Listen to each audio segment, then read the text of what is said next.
ஏய் மாப்பிள இங்கதான் இருக்கியா? உன்ட்ட ஒன்று சொல்லணும்டா. அப்படி என்ன விஷயம் சொல்லு. ஏய் மாப்பிள ஒரு நிமிஷம் இருந்த ஃப்ரெண்ட் ஒருத்தையும் கால் பண்ணிட்டேன், பேசிட்டு இருந்தேன். சொல்லு மாப்பிள. டேய் மாப்பிள டீ கடை போட்டுருவோம்டா. டீ கடையா? போட்டுருவோம் மாப்பிள. அப்படி சொல்லு. எங்கன்னு தெரியுமா? நம்ம காலேஜ் கிட்ட கரெக்டா இருக்கும்ல? எங்க இந்த காலேஜ் கிட்ட தானே? சூப்பரா போட்டுருவோம்டா. எப்படி ஓகே தானே? நல்ல ஐடியா தான், சூப்பர் பிளான்டா. ரைட் வச்சு விட்றோம். சரி நான் பார்த்து கூப்பிட்டு போட்டுருவோம். ரைட் மாப்பிள. சொல்லு மாப்பிள. யாரா அவன்? இவனா ஃப்ரெண்டா? என்னமோ டீ கடை போட போறேன்ற நீ சரிங்கிற. காசுலாம் வச்சிருக்கீங்களா? இது நிறைய செலவாகும்டா. ஏய் வாயிலே வட சொல்றதுக்கு எதுக்குடா மாப்பிள காசு? வாயில வட சொல்றீங்களா? அதான் சீரியஸா பேசுறேன், வாயில வட சொல்றான்ற மாப்பிள. இது ஒரு படவட்டி மாப்பிள. வட ஓட்டியா? புரியலையடா. இப்போ ஃபோன் பண்ணியான்ல, அப்போ எங்கேயா டீ குடிக்க போயிருந்திருப்பேன். டீ கொஞ்சம் நல்லா இருந்திருக்கும். ஒரு 5 நிமிஷம் உட்காந்து யோசிச்சிருப்பேன். ஒரு ஞான உதயம் பிறந்திருக்கும். அப்போ நம்மளை பிடிச்சி உட்காந்து குரங்காட்டியா என்னான்ட்டுனா நம்மளும் ஒரு டீ கடையை போடணும்பியா, நம்மளும் ஒரு 4 இதாக பண்ணணும்பியா, வைக்கணும்பியா, இந்த மாதிரி ஐடியா வரும். இந்த மாதிரி சொல்கிற கேஸு ஆனால் செயல்படுத்த மாட்டேன். என்னடா சொல்ற?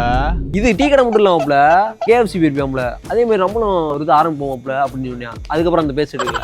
அப்புறம் இந்த ஏதோ பர்கர் ஏதோ சாப்பிட்டுருப்பேன், அங்கே போய் சாப்பிட்டு நம்மளும் இது போடணும் அப்படின்னு. அதுக்கப்புறம் இந்த பேச எடுக்கல. அப்புறம் இந்த ஹோட்டலு எல்லாம் இங்கே எல்லா இடத்துக்கும் போவேன். போயிட்டு அங்கே உட்காந்துட்டு நம்மளுக்கு ஃபோன் பண்ணி கொஞ்சம் நேரம் சொல்லிட்டு அப்படியே அந்த பேச எடுக்க மாட்டேன். இந்த மாதிரி சும்மா சொல்கிற கேஸ் அவன். ஐயா ரொம்ப மோசமான ஆளா இருப்பேன் போல் இருக்காடா அவன்.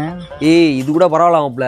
அன்னைக்கு ஏர்போர்ட் போயிருப்பியாமலடா, அங்கே போய் சுற்றி பார்த்துட்டு மாப்பிள நம்மளும் ஒரு ஏர்போர்ட் போட்டு முடியா அப்படின்னா மாதிரி அங்கெல்லாம் அப்படியே கதி கிளங்கிட்டேன். ரொம்ப சாதாரண ஒரு கடை போடுற மாதிரி சொல்றேன் மாட்டியா? எல்லாம் என்னத்த சொல்ல. டேய் ஏன்னா அவன் ஃப்ரெண்டு சரியான மெண்டலான இருப்பேன் போல.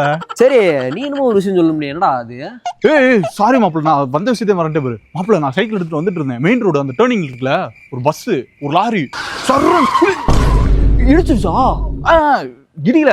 Thanks god. நான் டக்குன்னு பிரேக் போட்டு இப்படி திரும்பி பாக்குறேன், அந்த பஸ் லாரி இப்படி போயிருச்சு. அப்படியே அது போனதுக்கு அப்புறம் ஆப்போசிட்ல ஒரு பானிபூரி கடை. பானிபூரியா? போய் ஒரே ஒரு பானிபூரி மட்டும் தான் மாப்பிள்ள சாப்பிட்டேன். அப்படியே மெஸ்மரைசிங் டேஸ்டா இருந்துச்சு. அப்போ டக்குன்னு எனக்கு ஒரு யோசனை வந்துச்சு, நம்ம ஏன் பானிபூரி கடை போடக்கூடாதுன்னு.